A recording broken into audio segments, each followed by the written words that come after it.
يقول الله عز وجل في كتابه الكريم بعد أن أقول أعوذ بالله من الشيطان الرجيم كل من عليها فان ويبقى وجه ربك ذو الجلال والإكرام فبأي آلاء ربكما تكذبان يسأله من في السماوات والأرض كل يوم هو في شأن فبأي آلاء ربكما تكذبان رب اشرح لي صدري ويسر لي أمري واحلل عقدة من لساني يفقه قولي واللهم ثبتنا عند الموت بلا إله إلا الله واللهم اجعلنا من الذين آمنوا وعملوا الصالحات وتواصوا بالحق وتواصوا بالصبر آمين يا رب العالمين ثم أما بعد আজকের খুতবার বিষয়বস্তু হলো কয়েকটি আয়াত সূরা আর রহমান থেকে, যা কোরআনের একটি বিখ্যাত সূরা। মুসলিম বিশ্বের অনেক এলাকাতেই আমরা বাছাইকৃত কয়েকটি সূরার প্রতি বিশেষ ভালোবাসা অনুভব করি, কারণ ওই সকল সূরার গুরুত্ব সম্পর্কে বিখ্যাত কিছু বর্ণনা এসেছে। আর নিশ্চিতভাবেই সূরা আর রহমান এরকম একটি সূরা। বিভিন্ন এলাকায়, বিশেষভাবে দক্ষিণ পূর্ব এশিয়ায় সূরা আর রহমানের তেলাওয়াতের খুব প্রচলন বেশি। একই সাথে দুঃখজনক ব্যাপার হলো বেশিরভাগ মানুষ যারা সূরাটিকে তেলাওয়াত করে এবং ভালোবাসে, আর এই কথা আমি অনেকের কাছ থেকেই শুনেছি, তারা জানেন না এতে কি আছে। তো আসুন সূরাটির প্রতি এই ভালোবাসাকে কাজে লাগিয়ে সূরাটি সম্পর্কে কিছুটা শেখার চেষ্টা করি। এই সূরাতে আল্লাহ আযজা ওয়া জাল্লা বিভিন্ন স্টাইলে একই বাক্যের পুনরাবৃত্তি করেছেন, যেরকম পুনরাবৃত্তি সচরাচর দেখা যায় না। ফাবিআইয়ি আলাই রাব্বিকুমা তুকাযিবান। কয়েকটি আয়াত পরপরই আল্লাহ বারে বারে একই আয়াতের পুনরাবৃত্তি করেছেন। আয়াতটির সরল অনুবাদ হলো, আর আসলে আপনি যদি এই আয়াতটি না বোঝেন তাহলে আপনি পুরা সূরাটির মূল পয়েন্ট অনুধাবন করা থেকে বঞ্চিত হবেন। আল্লাহ আযজা ওয়া জাল্লা অত্যন্ত জোরালো ভঙ্গিতে জিজ্ঞেস করছেন, কোন অনুগ্রহগুলো, কোন বিস্ময়গুলো, কোন অবিশ্বাস্য বিষয়গুলো তুমি অস্বীকার করছো? এটা খুবই সরল অনুবাদ, কিন্তু মূলত আল্লাহ জিজ্ঞেস করে যাচ্ছেন, তুমি আর কত অস্বীকার করতে পারো, আর কত পরিমাণ জিনিসকে তুমি অগ্রাহ্য করতে পারো। আল্লাহ তোমার জন্য আর কত করতে পারেন, আর তুমি এমন ভাব দেখিয়ে যাচ্ছ যে আল্লাহ এটা করেননি। কি পরিমাণ অন্ধ তুমি হতে পারো। আর তিনি বারে বারে একই প্রশ্ন করে যাচ্ছেন। স্কলাররা অনেক গবেষণা করেছেন কেন আল্লাহ এভাবে একই আয়াতের পুনরাবৃত্তি করেছেন, কেন তিনি বারে বারে এই প্রশ্নের পুনরাবৃত্তি করেছেন। আর এটা বিস্ময়কর, কারণ প্রথমে আল্লাহ বলেছেন তিনি এই পৃথিবীকে সৃষ্টি করেছেন, এরপর এই প্রশ্নটি করলেন। এরপর তিনি বিচার দিবসের বর্ণনা দিলেন, এরপর আবারও এই প্রশ্ন করলেন। তারপর জাহান্নাম সম্পর্কিত কিছু আয়াত, এরপর তিনি আবারও এই প্রশ্ন করলেন। তারপর জান্নাত সম্পর্কিত কয়েকটি আয়াত, এরপর আবারও এই প্রশ্ন করলেন। শুধু একটি বিষয় নয়, বরং 5টি আলাদা বিষয় আছে সূরাটিতে, আর তারপরেও তিনি বারে বারে একই প্রশ্ন করে যাচ্ছেন। তো এটা আসলেই কৌতূহল জাগিয়ে দিচ্ছে। আর আপনাকে এটা বুঝতে হবে যে কোরআন হলো বিলিসানিন আরাবিয়্যিম মুবিন। আল্লাহ আরও বলেন, ইল্লা বিলিসানি কওমিহি। রাসূলদের ভাষা ছিল তাদের জাতির ভাষা, আর কোরআনের আরবি ভাষা খুবই স্পষ্ট। অন্য কথায়, আপনাকে এর জন্য ব্যাপক আয়োজন করে, জটিলতা দিয়ে এবং ফিলোসফি ব্যবহার করে ব্যাখ্যা তৈরি করতে হবে না, বরং এটা খুবই ন্যাচারাল একটা জিনিস। যখন কেউ আপনার উপর রাগান্বিত হয়, তিনি তখন একই কথার পুনরাবৃত্তি করেন, বিশেষত যদি তিনি প্রশ্ন করেন কাউকে তিরস্কার করার জন্য। যেমন শিক্ষক তার ছাত্রদেরকে চিৎকার করে তিরস্কার করছেন কারণ বেশিরভাগই পরীক্ষায় ফেল করেছে। আমি কি ক্লাসে এটা শিখাইনি? এটা কি 10 বার রিভিশন দেওয়া হয়নি? আমি কি তোমাদেরকে পড়াইনি? আমি কি আমার দায়িত্ব পালন করিনি? অন্য কথায়, যখন একজন শিক্ষক এই প্রশ্নগুলো পুনরাবৃত্তি করেন, এটা এমন ভাব প্রকাশ করে, আমি আমার সাধ্যমতো সব কিছু করেছি, তোমরা কেন তোমাদের অংশ পালন করনি? আর যত বেশি তিনি পুনরাবৃত্তি করছেন, এটা তত বেশি তার রাগান্বিত হওয়ার মাত্রা প্রকাশ করছে, আর প্রকাশ করছে কতটা ক্ষুব্ধ তিনি তাদের উপর যারা তার প্রচেষ্টার অবমূল্যায়ন করেছে, যিনি তার সাধ্যমতো সব কিছু করেছেন প্রত্যেক ছাত্রের জন্য। যদি তোমাদের কোনো প্রশ্ন থাকে, সেজন্য আমি ক্লাসের পরেও থেকেছি, তারপরেও তোমরা ফেল করেছো, তারপরেও তোমরা অকৃতকার্য হয়েছো। আল্লাহ আযজা ওয়া জাল্লা এত বেশি রাগান্বিত এই সূরাতে। তারপরও চমৎকার ব্যাপার হলো, তিনি তার কোন নাম দিয়ে শুরু করেছেন? আর রহমান। কারণ তিনি যদি আর রহমান না হতেন, তাহলে যে কেউ তাকে এতটা রাগান্বিত করার পর তার অস্তিত্বই আর খুঁজে পাওয়া যেত না, সে ইতিমধ্যেই আল্লাহর শাস্তির মধ্যে থাকত। তো সূরাটির মূল পয়েন্ট হলো, আমি এবং আপনি, অন্য কথায় গোটা মানবজাতি আল্লাহকে অত্যন্ত রাগান্বিত করেছে। আল্লাহ মানবজাতির উপর অত্যন্ত অসন্তুষ্ট, আর একমাত্র কারণ যে জন্য আল্লাহ তাদের প্রাপ্য শাস্তি দিচ্ছেন না, কারণ তিনি আর রহমান। সরাসরি গোটা মানবজাতি নয়, বরং বিশেষভাবে যারা সরাসরি রাসূলুল্লাহ সাল্লাল্লাহু আলাইহি ওয়াসাল্লামের শ্রোতা। তো আসুন প্রথম উদাহরণটি বুঝি। যদিও এই আয়াতগুলো আজকে আপনাদের সাথে শেয়ার করতে চাইছি না, কিন্তু এর মাধ্যমে আমি প্রেক্ষাপট তৈরি করতে চাই সেই আয়াতগুলোর জন্য যা আজকের আলোচ্য বিষয়। এবং অনেকের মতে ততদিনে কোরআন নাজিলের প্রায় 1 দশক পার হয়ে গেছে। 10 বছর ধরে রাসূলুল্লাহ সাল্লাল্লাহু আলাইহি সাল্লাম মক্কার মানুষের কাছে কোরআন পাঠ করেছেন, আর তারপর এসেছে সূরা রহমান। তো মক্কি যুগের দীর্ঘ সময় পার হয়ে যাওয়ার পর এই সূরা নাজিল হয়। আশা করি আপনারা অনুধাবন করবেন যা ঘটেছিল। ওমা আরসালনাকা ইল্লা রাহমাতাল লিল আলামিন। আল্লাহ তার রাসূলকে এটা ছাড়া অন্য কোনো কারণে পাঠাননি যে রাসূল হবেন সকল জাতি এবং সকল মানুষের প্রতি ভালোবাসাপূর্ণ। হুয়াল্লাযী বাআসা ফিল উম্মিয়িনা রাসূলা। নিরক্ষরদের মাঝে, এই আরবদের মাঝে যাদের কোনো সভ্যতা ছিল না, তাদের বিশাল কোনো স্থাপত্য ছিল না, তাদের বিশাল কোনো সেনাবাহিনী ছিল না, তাদের বড় কোনো অর্জন ছিল না, পৃথিবীর বিবেচনায় তাদের কোনো স্থান ছিল না, আর আল্লাহ সিদ্ধান্ত নিলেন তার সর্বশ্রেষ্ঠ রাসূলকে তাদের মাঝে পাঠাতে। প্রসঙ্গক্রমে পৃথিবীর উন্নতির দিক থেকে হয়তো তারা বড় কিছু না, তাহলে হয়তো তারা আধ্যাত্মিক দিক থেকে ভালো ছিল, হয়তো তারা আল্লাহর ইবাদত করত, অথবা ইবাদতে তাদের একনিষ্ঠতা প্রমাণ করেছিল, কিন্তু না, তারা শিরকেও লিপ্ত ছিল। তো পার্থিব দিক থেকে তারা ছিল সবচেয়ে পিছিয়ে, এবং আধ্যাত্মিক দিক থেকেও তারা ছিল সবচেয়ে পিছিয়ে। আর সবচেয়ে পিছিয়ে থাকা পরের কথা, ভারত, চীন অথবা অন্যান্য জায়গায় আপনি পাবেন হিন্দু মন্দির, বৌদ্ধ মন্দির, এই জাতীয় জিনিস। এখানে আপনি পেলেন আল্লাহর ঘর, যা বানিয়েছিলেন ইব্রাহিম আলাইহিস সালাম। ঘরটি পরিণত হলো মন্দিরে। এটা অন্য এলাকায় করা শিরকের চেয়েও অনেক বেশি মারাত্মক অপরাধ। অন্য এলাকায় তারা মূর্তি পূজা করার জন্যই মন্দির নির্মাণ করত, কিন্তু কুরাইশরা আসলে এমন একটা স্থান থেকে শুরু করেছে যা ছিল পবিত্র, তারপর এই স্থানকে কলুষিত করেছে। এমনকি রোমান সাম্রাজ্য তাদের এলাকা দখল করতে আগ্রহী ছিল না, কারণ মরুভূমিতে আক্রমণ করে তারা কি পাবে? কিছুই না। পারস্য সাম্রাজ্য তাদেরকে আক্রমণ করতে চাইতো না। বাইরের কোনো হস্তক্ষেপ ছাড়াই তারা তাদের জীবনযাত্রা অতিবাহিত করছিল। পশুপালন, বেদুইন হয়ে মরুভূমিতে ঘুরে বেড়ানো, এতটুকুতে সীমাবদ্ধ। আর এই লোকগুলোর কাছেই আল্লাহ তার সবচেয়ে সেরা রাসূলকে প্রেরণ করার সিদ্ধান্ত নিলেন, সাল্লাল্লাহু আলাইহি সাল্লাম, যাকে প্রেরণ করা হয়েছে গোটা মানব জাতির আদর্শ হিসেবে। আর তিনি দিয়েছেন সর্বশ্রেষ্ঠ আসমানি কিতাব আল কোরআন এই লোকগুলোর মাঝে। আর তিনি সিদ্ধান্ত নিলেন সম্পূর্ণ কিতাবটি একেবারে দিবেন না, বরং প্রথমত তিনি এটা দিবেন তাদের নিজের ভাষাতে, এমন ব্যক্তির কাছে যিনি তাদের মধ্যে সম্মানিত, যাতে তারা শুনতে আগ্রহী হয়। এর উপরে তিনি এটা দিবেন অল্প অল্প অল্প করে, যথাযথ সময় অনুযায়ী, যাতে তারা সহজেই শিখতে পারে। ভালো শিক্ষা ব্যবস্থায় আপনার প্রয়োজন ভালো শিক্ষক, আপনার প্রয়োজন ভালো পাঠ্যসূচি, রাইট? আর আপনার প্রয়োজন এমন শিক্ষা যাতে শিক্ষক আপনার অবস্থার সাথে মিলিয়ে শিক্ষা দিতে পারেন। এই সবগুলোই কুরাইশদের সাথে পারফেক্টভাবে মিলে যায়। এর চেয়ে ভালো শিক্ষক আপনি পাবেন না। ইন্নামা বুইসতু মুআল্লিমান, আমাকে পাঠানো হয়েছে শিক্ষক হিসেবে। তারপরে যত শিক্ষক এসেছে তারা সকলে তার শিক্ষা পদ্ধতি দ্বারা অনুপ্রাণিত। আপনি আল্লাহর বাণীর চেয়ে ভালো পাঠ্যসূচি পাবেন না। এর চেয়ে ভালো কোনো কিছু নেই যা আপনার প্রয়োজন পূরণ করতে পারে, কারণ তিনিই আপনাকে সৃষ্টি করেছেন, তিনিই আপনার জন্য এই ইনস্ট্রাকশন পাঠিয়েছেন। আলা ইয়ালামু মান খালাক। তো সারা পৃথিবীর মধ্যে তাদের হওয়া উচিত ছিল সবচেয়ে কৃতজ্ঞ, কারণ এই কোরআন তাদের কাছে এসেছে, এই উপহার তাদের কাছে এসেছে। আর এই 10 বছর ধরে তারা কি করেছে? তারা এই নবীর সাথে উপহাস করেছে, এমনকি তাকে তারা নির্যাতন করতে, আঘাত করতে চেয়েছিল। তারা কোরআনকে অবজ্ঞা করেছে, আল্লাহর দেয়া এই শিক্ষাকে উপেক্ষা করেছে।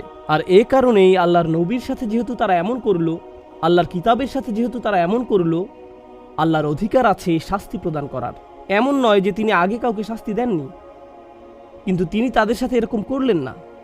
তারপর তারা বলল, তুমি আমাদের বলেই যাচ্ছ নুহের জাতি বন্যায় ধ্বংস হয়েছিল, লুতের জাতির উপর আকাশ থেকে আগুন বৃষ্টি হয়েছিল, অমুক জাতিকে প্রবল বাতাস এসে ধ্বংস করেছে, অমুক জাতির মধ্যে ভূমিকম্প হয়েছে, তাহলে আমাদেরকে শাস্তি দিচ্ছ না কেন? আমরা তোমাকে এই বিষয়ে বলতে শুনেছি বহু বছর ধরে, আমরা বারবার এই গল্পগুলো শুনে যাচ্ছি, নিয়ে আসো দেখি। ইস্তাজিলুনাকা বিল আযাব, কুরআনে এমনটাই উল্লেখ করা আছে। তারা বলছে দ্রুত করো, নিয়ে আসো, তাড়াতাড়ি আযাব আনো, তাড়াতাড়ি নিয়ে আসো, প্রক্রিয়াটাকে ত্বরান্বিত করো। আর এর জবাবে আল্লাহ বলছেন, আর রহমান, তোমরা আমাকে যথেষ্ট রাগান্বিত করেছ, তোমরা শাস্তির যোগ্য, কিন্তু আমি হব আর রহমান, তোমাদের জন্য আমি তোমাদের সাথে কথা বলবো ভিন্নভাবে। এটাই আল্লাহর করুণা। এজন্য এটা শেষ আসমানি কিতাব, মুসলিমদেরকে বুঝতে হবে। যখন আগের জাতিগুলো আল্লাহকে অস্বীকার করেছে, তিনি তাদেরকে ধ্বংস করে দিয়েছেন, এই পৃথিবীর বুক থেকে তাদেরকে মুছে দিয়েছেন। কিন্তু এবার আল্লাহ করুণা দেখিয়েছেন, যা তিনি আগের সকল নবীর ইতিহাসে কখনো দেখাননি। রাসূলুল্লাহ সাল্লাল্লাহু আলাইহি সাল্লামকে পাঠানোর মাধ্যমে, আগের সকল গ্রন্থের মধ্যে সবচেয়ে বেশি দয়ায় পরিপূর্ণ গ্রন্থটি পাঠানোর মাধ্যমে এ যুগে অনেকেই বলে কোরআন হলো বর্বরচিত, এটি উগ্রপন্থী অথবা এটি চরমপন্থী। অনেক মুসলিম কিশোর তরুণেরা যখন আপনি তাদেরকে জিজ্ঞেস করেন কোরআন সম্পর্কে তোমাদের ধারণা কি, তারা বলে এটাতে অনেক শাস্তির কথা আছে, আল্লাহ অনেক রাগান্বিত, বেশিরভাগ জিনিসই হারাম। এই ধারণাই তাদের মাথায়, এই ধারণাই আমরা আমাদের শিশুদের মাথায় দিয়েছি। কিন্তু এই কোরআন এসেছে আগের সকল কিতাবের চেয়ে বেশি দয়াশীলতা নিয়ে। তো আমি চেয়েছি এই প্রেক্ষাপটটি তৈরি করতে। সূরা আর রহমান আসলে কি করেছে? এই লোকদের চেয়ে বেশি আল্লাহ থেকে দূরে যাওয়া সম্ভব নয়, এটাই হলো পয়েন্ট। সূরাটি নাজিল হলো আর এর শ্রোতা হলো এমন মানুষেরা যারা ধার্মিক নয়, ধর্ম নিয়ে যাদের কোনো আগ্রহ নেই, রাসূলকে নিয়ে তাদের কোনো আগ্রহ নেই, এর উপরে তারা ধর্মকে নিয়ে হাসি ঠাট্টা করে। তাদের চেয়ে বেশি আল্লাহ থেকে দূরে যাওয়া সম্ভব নয়। এই লোকদের উদ্দেশ্যেই আল্লাহ বলছেন এই সূরাতে।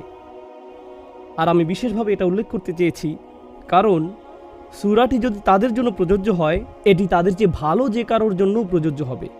অন্য কথায়, যদি সূরাটি বলে খারাপের মধ্যে খারাপদের ব্যাপারে, তাহলে নিশ্চিতভাবে এটা তাদের জন্যও যারা এর চেয়ে ভালো। যেমন আমি, আপনি, এই খুতপাতে যারা এসেছেন তাদের মধ্যে কেউ, অন্ততপক্ষে আমি জুমার নামাজে এসেছি, এর চেয়ে বেশি ভালো কিছু হয়তো আমি করি না। জানতে আসবেন না আমি 31st নাইটে কি করি, সেই বিষয়ে কথা না বলি, কিন্তু অন্ততপক্ষে আমি তো এখানে এসেছি। তো আমাদের মধ্যেও এমন অনেকেই আছেন যারা কখনো কখনো ভুল করেন, যারা আল্লাহ থেকে দূরে চলে যান, যারা অনেক দূরে চলে যান। আর আল্লাহ সকলের সাথেই কথা বলেছেন।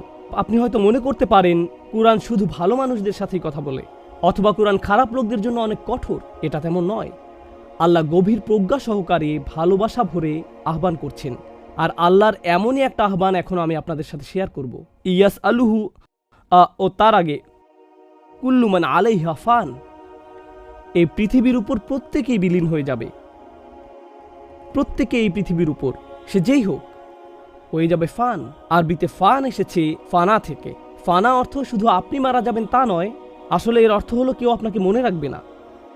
হয়তো এমন সময় আসবে যে মানুষ জানবে না একটা কবর আছে আর কবরের নিচে আপনি আছেন। যেখানে এখন আমরা বসে আছি, আমরা জানি না কে এখানে ছিল 1000 বছর আগে, আমরা জানি না। আমরা জানি না কে এখানে ছিল 2000 বছর আগে। আমরা জানি না মাটির কত গভীরে তারা এখন আছে আর তাদের দেহের কতটুকু এখন অবশিষ্ট আছে। কদ আলিমনা মা তানকুসুল আরদু মিনহুম, আমি জানি না মাটি তাদের দেহের কতটুকু খেয়েছে, আল্লাহ জানেন, আমরা জানি না। তো আল্লাহ বলছেন একটি বাস্তবতা যা আপনার মনে গেঁথে যাওয়া উচিত। আপনি এখানে স্থায়ীভাবে থাকতে আসেননি। জানেন আমাদের জীবনে কি হয়? দিন আসে দিন যায়, আমরা এতটাই ব্যস্ত হয়ে পড়ি, আজকে কি করব, এই মুহূর্তে কি করতে হবে, ছুটির দিনে কি করব, সামনের 1 মাসে অথবা 2 মাসে কি করব। মানুষ দীর্ঘমেয়াদী চিন্তা করে। তারা চিন্তা করে যে আমি পরিকল্পনা হিসেবেই 2 মাসের ক্যালেন্ডার তৈরি করব, আমি বাৎসরিক ক্যালেন্ডার তৈরি করব। ছাত্ররা চিন্তা করে পরের সেমিস্টারে তারা কোন কোন কোর্সগুলো নিবে। দীর্ঘমেয়াদের ব্যাপারে আমাদের চিন্তা হলো কয়েকদিন নিয়ে, কয়েক মাস নিয়ে। সুপরিকল্পিত কোনো ব্যক্তির প্ল্যান হয়তো পরবর্তী 1 বছর বা 2 বছরকে নিয়ে। এভাবে আমরা দীর্ঘমেয়াদে চিন্তা করি। কিন্তু আল্লাহ আজ্জা ওয়া জাল্লা আমাদেরকে জানিয়ে দিয়েছেন তোমার দীর্ঘমেয়াদী পরিকল্পনার মধ্যে একটা জিনিস অন্তর্ভুক্ত করতে হবে। মৃত্যু তোমার ক্যালেন্ডারের অংশ। স্টার চিহ্ন দিয়ে রাখো। এটা যে কোনো সময় ছবল দিতে পারে, এটা অনিশ্চিত। এটা আপনার এবং আমার সচেতন মনের অংশ হতে হবে। এতে কিছু আসে যায় না যে আপনি বিশ্বাসী নাকি অবিশ্বাসী, আপনি সিরিয়াস নাকি সিরিয়াস নয়, আপনি নামাজ পড়েন আর না পড়েন। একটি বাস্তবতা আপনি এড়িয়ে যাওয়ার অভিনয় করতে পারেন, এড়িয়ে যাওয়ার চেষ্টা করতে পারেন, কিন্তু এটা আসছে। আর যত দূরেই আপনি যান না কেন, ফাইন্নাহু মুলাকিকুম, এটা আসবে এবং আপনাকে আঘাত করবে। কুল্লু মান আলাইহা ফান ওয়া ইয়াবকা ওয়াজহু রাব্বিক, কিন্তু তোমার মুখমণ্ডল, যা হলো কোরআনের একটি এক্সপ্রেশন যা দিয়ে বোঝায় মহিমা, সম্মান, মর্যাদা, যুল জালালি ওয়াল ইকরাম, আল্লাহর কি চমৎকার নাম। সকল মহিমা যার মালিকানাধীন, সকল সম্মান যার মালিকানাধীন। এখন আরবিতে কারাম হলো সম্মান, ইকরাম হলো যখন আপনি কাউকে সম্মানিত করেন। এটা সকর্মক ক্রিয়াপদ, অর্থাৎ আপনি যখন কাউকে সম্মানিত করেন, এটা সকর্মক ক্রিয়াপদ। আমি আসলাম আর কেউ আমাকে সম্মানের সাথে বরণ করলো, এটা হলো ইকরাম। কেউ আমার প্রশংসা করলো, এটা ইকরাম। অথবা আমি আমার বাবা মা, শিক্ষক অথবা অন্য কাউকে সম্মান করলাম, আমি তাদেরকে ইকরাম করলাম। অন্য কথায়, এটা ইকরাম নয় যখন আপনি নিজে নিজে বসে থাকেন। একজনকে আসতে হবে এবং আপনার উদ্দেশ্যে ইকরাম করতে হবে। বুঝতে পারছেন? আপনি যদি পাহাড়ের উপর একাকী বসবাস করেন, এরপর আপনি বললেন আমার অনেক ইকরাম আছে, না না না, কে আপনাকে সম্মানিত করছে? পাখিরা উড়ে এসে আপনাকে সম্মানিত করছে? কেউ এসে এটা আপনাকে করতে হবে। মর্যাদার ক্ষেত্রেও একই বিষয়। জালাল, যদি কেউ মর্যাদাবান হয় এর অর্থ অন্য কেউ তাকে মর্যাদা দিচ্ছে। কিন্তু লক্ষ্য করুন আল্লাহ কি বলছেন, তিনি বলেছেন প্রত্যেকেই মারা যাবে, যার অর্থ কেউ বেঁচে থাকবে না আল্লাহকে সম্মানিত করতে, কেউ বেঁচে থাকবে না আল্লাহকে মর্যাদা দিতে। তারপরেও এগুলোর মালিকানা আল্লাহর, আল্লাহর। অনেক মানুষ আছে তারা যখন আল্লাহ থেকে দূরে চলে যায় তারা বলে, আল্লাহর কেন আমার প্রশংসা দরকার, আল্লাহর কেন আমার ধন্যবাদ প্রয়োজন, আল্লাহ কেন চায় যে আমরা তার প্রশংসা করি। আমি এমন মানুষও দেখেছি যারা বলে মাআদাল্লাহ, তারা আল্লাহ সম্পর্কে এভাবে কথা বলে, আল্লাহ কেন চায় যে আমি তার প্রশংসা করি। অন্য যে কেউ যে সব সময় প্রশংসা চায় আমরা তাকে বলি অহংকারী, উদ্ধত, অভাবী। আল্লাহ কেন এরকম করেন? আল্লাহ এই প্রশ্নের জবাব দিয়েছেন, তোমরা সবাই মারা যাবে, কিন্তু তারপরেও আমার তা থাকবে।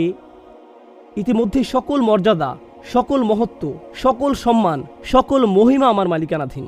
আল্লাহ আমাদের বলছেন তাকে সম্মানিত করার জন্য তার সৃষ্টি জগতের প্রয়োজন নেই, তিনি ইতিমধ্যেই সম্মানের মালিক।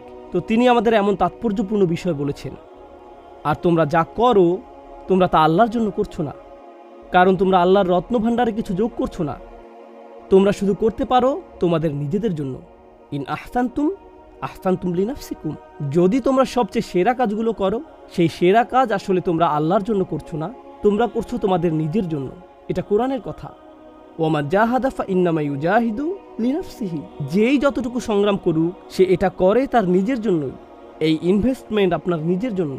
যখন আল্লাহ আপনাকে তার পথে আনছেন, মানুষ ভুল বুঝে আর ভুল চিন্তা করে, আমাকে জোর করে কারো বাধ্যবাধকতায় নিয়ে আসা হচ্ছে, আমাকে জোর করে কারো আনুগত্য করা হচ্ছে, আমাকে জোর করে তাই করানো হচ্ছে যা আমি করতে চাই না। আর আল্লাহ আপনাকে বলছেন, আমি শুধু তোমাদেরকে করার আমন্ত্রণ জানাচ্ছি, তোমরা যদি করতে চাও করো, যদি চলে যেতে চাও যেতে পারো। ফামান শাআ ফালিউমিন ওয়া মান শাআ ফালিয়াকফুর, যে চায় বিশ্বাস করতে পারে, যে চায় অবিশ্বাস করতে পারে। কুরআন প্রকাশ্যে বলছে তোমার চলে যাওয়ার স্বাধীনতা আছে, কিন্তু আপনি যদি আল্লাহর পথে আসেন সেক্ষেত্রে আপনি একাই সুবিধাভোগী, আপনি আল্লাহর কোনো উপকার করতে পারবেন না। আপনি যেমন আল্লাহর কোনো ক্ষতি করতে পারেন না, তেমনি আল্লাহর কোনো উপকারও করতে পারেন না। এজন্যই তিনি বলেছেন ওয়ায়াবকা ওয়াজহু রাব্বিকা যুল জালালি ওয়াল ইকরাম, তার মর্যাদা রয়ে যাবে, তোমাদেরকে তার প্রয়োজন নেই। আর তারপর তিনি প্রশ্ন করছেন ফাবিআইয়ি আলাই রাব্বিকুমা তুকাযযিবান, তোমাদেরকে তার প্রয়োজন নেই, তারপরেও তিনি তোমাদেরকে বাঁচিয়ে রেখেছেন, তারপরেও তিনি খাওয়াচ্ছেন, দিয়ে যাচ্ছেন, আপনার প্রয়োজন পূরণ করছেন, আপনার জীবনকে সৌন্দর্যমণ্ডিত করছেন।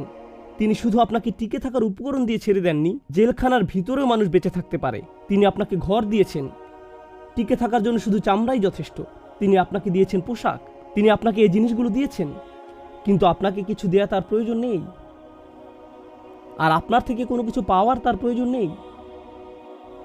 আর কত পরিমাণ তোমরা অস্বীকার করবে। ফাবিআইয়ি আলাই রাব্বিকুমা তুকাযযিবান, যুক্তি উপস্থাপনের কি শক্তিশালী উপায় আমাকে এবং আপনাকে আল্লাহর সামনে আমাদের অবস্থান স্মরণ করিয়ে দেওয়ার জন্য। আমরা কখনোই আল্লাহকে দেওয়ার জন্য কিছু করতে পারবো না, আর আমরা কখনোই বলতে পারবো না যে আমাদের কাছে আল্লাহর কোনো দেনা আছে। আপনি আমি বলতে পারি না আল্লাহ আমাদের কাছে দেনাদার। মানুষ মূর্খতাপূর্ণ কথা বলে, আমি এত দোয়া করলাম আল্লাহ কবুল করলো না। আল্লাহ কি আপনার কাছে ঋণী? আল্লাহর কাছে দোয়া করা অনলাইনে কোনো কিছু কেনার মতো না। তারা বলেছে 3 দিনের মধ্যে জিনিস পৌঁছে যাবে, এখনও আসলো না। আমি এখন আর নামাজ পড়ি না, কারণ আমি অনেক দোয়া করেছি, কিন্তু তারপরও পরীক্ষায় ফেল করলাম। আপনি পরীক্ষায় ফেল করেছেন কারণ আপনি লেখাপড়া করেননি। আপনি ফেল ওই জন্য করেননি যে আপনি দোয়া করেছেন আর আল্লাহ আপনার অর্ডার ঠিকমতো ডেলিভারি করেননি। আল্লাহর উপর এভাবে দাবি আরোপ করার আপনি কে? আল্লাহর প্রতি আমাদের মনোভাব হয়ে গেছে কাস্টমারের মতো। আমরা আল্লাহকে মনে করি এমন কারো মতো যে আমাদের কাছে ঋণী। ফাবিআইয়ি আলাই রাব্বিকুমা তুকাযযিবান, আমাদের দোয়া হয়ে গেছে অহংকারপূর্ণ। খেয়াল করেছেন বিষয়টা? আল্লাহর কাছে আমাদের চাওয়ার ধরনও হয়ে গেছে অহংকারপূর্ণ। আর আল্লাহ আমাদের স্মরণ করিয়ে দিচ্ছেন, আর কত তোমরা অস্বীকার করবে, আর কত বিভ্রান্তির মধ্যে তোমরা থাকবে। আরবিতে আলা শব্দটি খুবই তাৎপর্যপূর্ণ। সাধারণত অনুবাদ করা হয় তোমাদের রবের কোন কোন অনুগ্রহকে অস্বীকার করবে।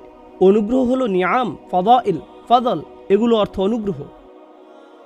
কিন্তু আলা শব্দটি আসলে এসেছে আলা থেকে, যাকে বলা হয় আদাতুত তানবিহ, এমন বিষয় যা আপনার মনোযোগ প্রত্যাশা করে। আল্লাহ বলেছেন তোমার চারপাশে আমি এত এত চমৎকার জিনিস তৈরি করে রেখেছি, সব কিছু তোমার মনোযোগ প্রত্যাশা করে, সবগুলো জিনিস তোমার দিকে চিৎকার করছে, দেখো আল্লাহ তোমার জন্য কি তৈরি করেছেন, আর আপনি মনোযোগ দিচ্ছেন না, আপনি অমনোযোগী। প্রত্যেকবার আমরা যখন গাড়িতে উঠে গাড়ি স্টার্ট দেই তখন গাড়িটি কে চালু করে? প্রত্যেকবার যখন আপনি পা দিয়ে ব্রেক চাপ দেন কারণ সামনে ট্রাফিক পুলিশ, কে ব্রেকটি কাজ করায়? BMW এটা করে না, আপনার নতুন ব্রেক প্যাডও এটা করে না। এটা আল্লাহ যিনি গাড়িটিকে থামান। ইউরসিলু আলাইকুম হাফাজা, তিনি তোমাদের জন্য প্রতিরক্ষাকারী ফেরেশতা পাঠান সব সময় আপনাকে নিরাপত্তা দেওয়ার জন্য। আমাদের প্রত্যেকের চারপাশে ফেরেশতাদের নিরাপত্তা বেষ্টনী থাকে, যাদেরকে আল্লাহ নিয়োজিত করেছেন। এভাবেই আল্লাহ আমাদের উপর অনুগ্রহ করেন।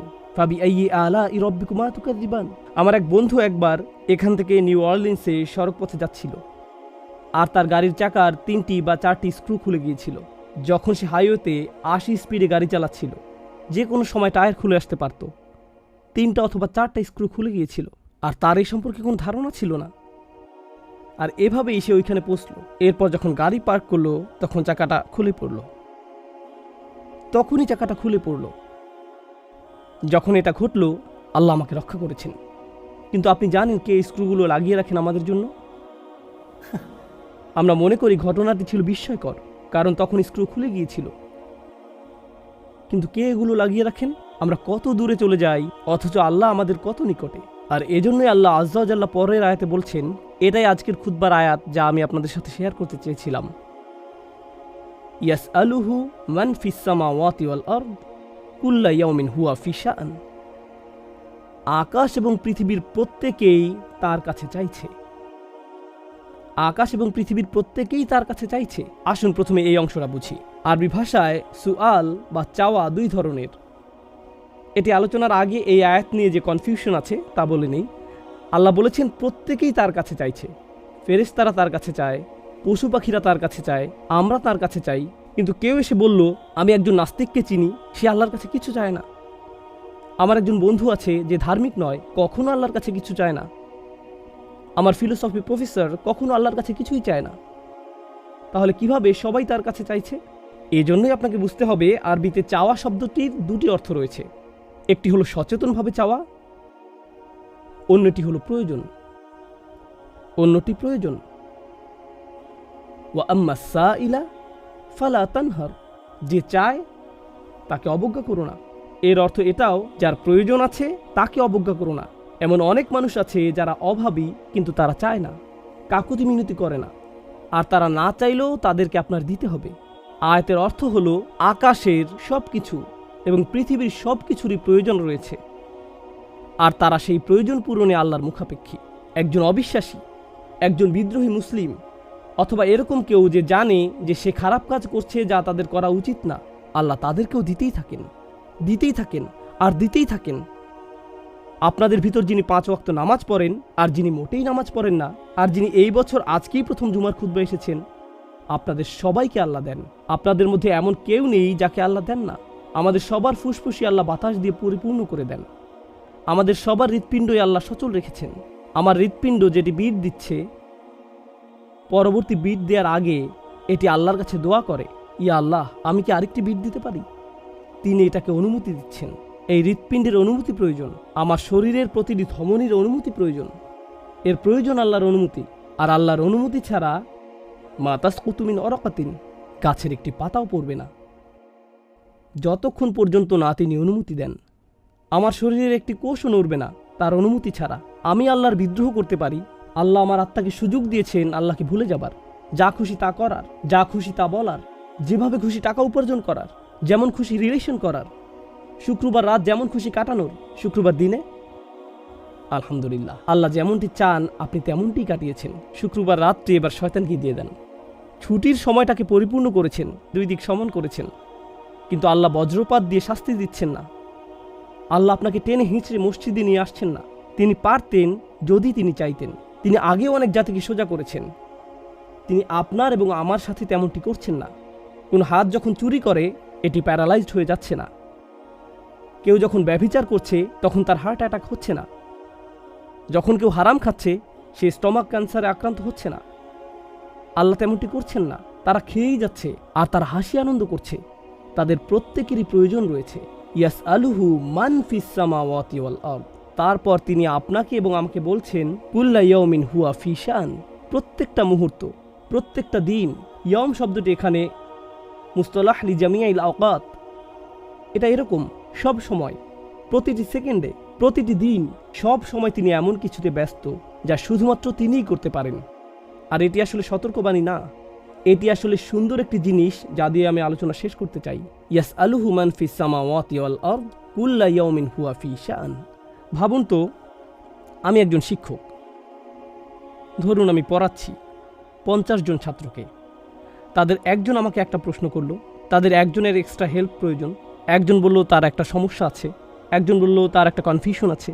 আমি একজনকে দিলাম 5 মিনিট, আরেকজনকে দিলাম 5 মিনিট, আরেকজনকে 5 মিনিট।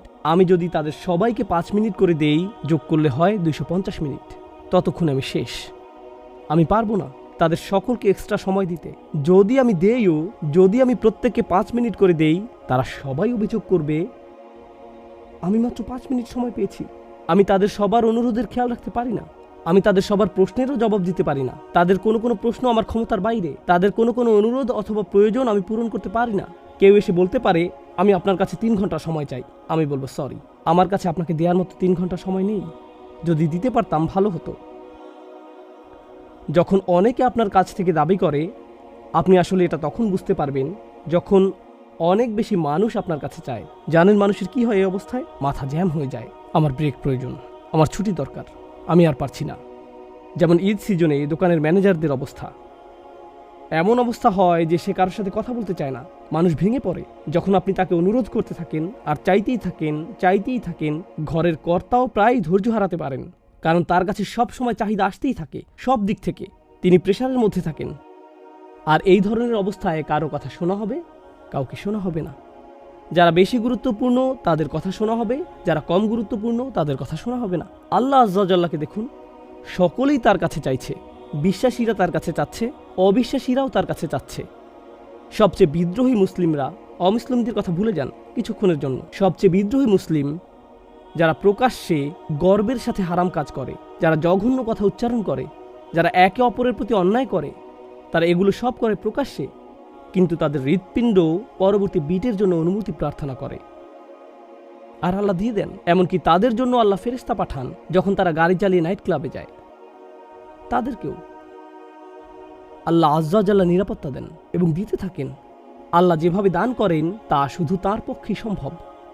এটাকেই বলা হয় শান। শান হলো এমন একটি আমর ইখতাসু বিআহাদ, এটা শুধু একজনের দ্বারাই সম্ভব। আপনাদের কারো কারো নিজস্ব ব্যবসা প্রতিষ্ঠান আছে, সেখানে কিছু কাজ শুধু আপনাকেই করতে হয়। এর জন্য যদি অন্য কাউকে ভাড়া করেন, অবস্থা এলোমেলো হয়ে যায়। কর্মচারীকে ক্যাশের দায়িত্ব দিয়ে গেছেন, এরপর কোনো একটা ঝামেলা তৈরি হয়েছে। এই কাজ শুধু আপনার পক্ষেই সম্ভব। এটাকে বলা হয় শান। কিছু বিষয় আছে যা আল্লাহ করেন, অন্য কারো পক্ষে তা সম্ভব না। আর যখন আপনি বুঝতে পারেন আল্লাহ সব সময়ই আপনার জন্য এমনটি করছেন, তখন আপনি সেই তুচ্ছ প্রশ্নটির কথা ভুলে যাবেন যা শয়তান আপনার এবং আমার মনে তুলে দেয়। কোথায় ছিলেন আল্লাহ যখন আমার দরকার ছিল? আল্লাহ কোথায় ছিলেন যখন আমি সমস্যায় পড়েছিলাম? ওই অবস্থায় কেন তিনি আমাকে সাহায্য করলেন না? মানুষ এ ধরনের প্রশ্ন করে। আপনার মনেও কখনো কখনো এই ধরনের প্রশ্ন আসে, আল্লাহ কোথায় ছিলেন? আর আল্লাহ বলছেন, আমি সব সময় তোমার সাথে ছিলাম, আর আমি তোমার জিহ্বাকে সুস্থ রাখছি যখন তুমি এই কথা বলছো। বলুন তো, কিভাবে আপনার শব্দনালী দিয়ে শব্দ বের হয়ে আসছে? কিভাবে আপনার মুখ দিয়ে বাতাস বেরিয়ে আসছে যখন আপনি আল্লাহর সমালোচনা করছেন? তিনি আপনাকে তার জন্য শক্তি প্রদান করছেন। এটাই হলো কুল্লা ইয়াউমিন হুয়া ফি শান। আর তারপর তিনি আবারও জিজ্ঞেস করছেন, ফাবি আইয়ি আলাই রাব্বিকুমা তুকাযিবান, আল্লাহর কোন বিস্ময়কর দান যা তোমার প্রভু তোমাদেরকে দিয়েছেন, যা তোমরা উভয় অস্বীকার করবে? শেষ যে বিষয়টি আপনাদের সাথে শেয়ার করতে চাই, যে বিষয়টা নিয়ে অনেকেরই কৌতূহল রয়েছে, আল্লাহ মানুষ এবং জিন উভয়কে উদ্দেশ্য করে বলেছেন কুমা, অর্থাৎ দ্বিবচন দিয়ে বোঝানো হচ্ছে মানব এবং জিন উভয় জাতিকে। তো কেন মানুষ এবং জিনের কথা উল্লেখ করা হলো? এটা আসলে ইন্টারেস্টিং, কারণ কুরাইশরা, মনে আছে যাদেরকে আমরা বলেছিলাম কোরআনের সরাসরি শ্রোতা, এই কুরাইশরা রাসূল সাল্লাল্লাহু আলাইহি সাল্লামের শত্রু হয়ে গেল। তারা শুধু ইসলাম গ্রহণ করা থেকে বিরত হয়নি, বরং এক হিসেবে তারা শয়তানের বন্ধুতে পরিণত হয়েছিল। তো যারা আল্লাহর দ্বীনের বিরোধিতা করে, তাদেরকে বাইরে থেকে আপনি মানুষ রূপে দেখতে পান, আর আপনি যা দেখেন না, তাদের চারপাশে যারা সব সময় ওয়াসওয়াসা দিয়ে যাচ্ছে তারা কে? জিন, শায়াতিন। আল্লাহ এদের সবাইকে দেখছেন। আল্লাহ দেখছেন যে অকৃতজ্ঞ শুধু মানুষরাই নয় যাদেরকে আমরা দেখতে পাই, আল্লাহ এটাও জানেন যারা সব সময় তাদেরকে ওয়াসওয়াসা দিয়ে যাচ্ছে তারা হলো জিনদের অন্তর্ভুক্ত। তো তার প্রশ্নের অন্তর্ভুক্ত যা আপনি দেখতে পান, এবং তার প্রশ্নের অন্তর্ভুক্ত যা আপনি দেখতে পান না। আর এই অসাধারণ সূরাটিতে যখন আমি এবং আপনি আল্লাহ থেকে দূরে সরে আসি, যখন আমি এবং আপনি আল্লাহর বিরুদ্ধে বিদ্রোহ করি, এবং সবচেয়ে জঘন্য অপরাধটি করি, আল্লাহর প্রতি অকৃতজ্ঞতা দেখাই, তখন কার ওয়াসওয়াসা আমরা অনুসরণ করি?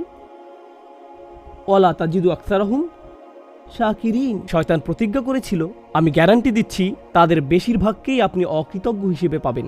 তার কাজই হচ্ছে আমাদেরকে অকৃতজ্ঞ বানানো, তার কাজই হচ্ছে আমাদেরকে বেখেয়াল রাখা আল্লাহ আমাদেরকে যে অনুগ্রহ করেছেন তা থেকে। এটাই সে সব সময় করে যাচ্ছে ওয়াসওয়াসার মাধ্যমে।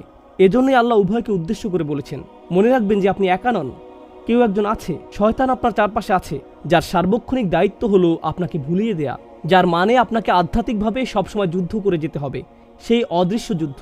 আর আমাকে এবং আপনাকে সবসময় এটা মনে রাখতে হবে, কারণ এই অদৃশ্য শক্তি চায় যে আমরা ভুলে যাই, সে চায় যে আমরা দায়িত্বে অবহেলা করি। অমা আনসানিহু ইল্লা শাইতানু আন আযকুরাহু। আমি ভুলিনি, কিন্তু শয়তান সক্ষম হয়েছিল আমাকে ভুলিয়ে দিতে। আমাদের উপর শয়তানকে কোনো শক্তি দেওয়া হয়নি, শুধু একটি শক্তি দেওয়া হয়েছে, সে আপনাকে ভুলিয়ে দিতে পারে। সে আপনাকে ভুলিয়ে দিতে পারে। যেমন আপনি আপনার চাবির কথা ভুলে যান, গাড়ির চাবি কোথায় রেখেছেন খুঁজে পান না, ঠিক যখন জুমার নামাজে যাবেন সেই সময়। আপনি কখনোই গাড়ির চাবি হারান না, শুধুমাত্র মসজিদে আসার সময় ছাড়া। এটাই শয়তানের চাল। আল্লাহ আমাদেরকে রক্ষা করুন শয়তানের ওয়াসওয়াসা থেকে। আল্লাহ আমাদেরকে সত্যিকার অর্থে কৃতজ্ঞ বান্দা হওয়ার তৌফিক দান করুন। অনেক তরুণ যুবকদের ক্ষেত্রে, যেহেতু সামনেই 31st নাইট, এটা লোভনীয় একটা সময়। বন্ধু বান্ধবরা যখন আপনাকে কল করে বলবে চলো পার্টি করতে যাই, তখন আপনি বলবেন, না ভাই, আমি একটা খুতবা শুনলাম, আমি আর খারাপ কাজ করতে পারবো না। তারপর তারা বলবে, তুমি আসলেই নিরস, কাম অন, চলো যাই। আপনার বন্ধু বান্ধব এরকম বলবে। ঠিক ওই মুহূর্তে আপনাকে চারপাশে তাকিয়ে দেখতে হবে যে কাকে আপনি অনুসরণ করছেন। দিন শেষে কে আপনার উপকারে আসবে? কে আপনার উপকারে আসবে? আল্লাহর পথে চলা কি আপনার উপকারে আসবে, নাকি এই বন্ধুদের সঙ্গ আপনার উপকারে আসবে, যারা আপনাকে বলছে কিছুক্ষণের জন্য ভুলে থাকতে?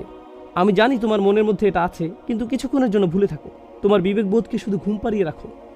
আসো এখন কিছুটা ফুর্তি করে নিই, এরপরে আবার বিবেককে জাগিয়ে তুলতে পারবে। ওয়াতাকুনু মিন বাদিহি কওমান সালিহিন। তুমি ভালো মানুষ হতে পারবে পরে, এখন সময় হলো পার্টি করার। আপনি যদি যুদ্ধ করে এই প্ররোচনার বিরুদ্ধে জয়ী হতে পারেন, আল্লাহর কসম, আপনি সবচেয়ে বড় যুদ্ধে জয়লাভ করেছেন। আপনি নিজেকে জয় করেছেন। আল্লাহ আযজা ওয়া জাল্লা আমাদেরকে নিজেদের নফসের বিরুদ্ধে জয়লাভ করার এবং তার সন্তুষ্টির পথে আমাদের সত্তাকে সমর্পণ করার তৌফিক দান করুন। বারাকাল্লাহু লি ওয়া লাকুম ফিল কুরআনিল হাকীম ওয়া নাফা'নি ওয়া ইয়্যাকুম বিল আয়াতি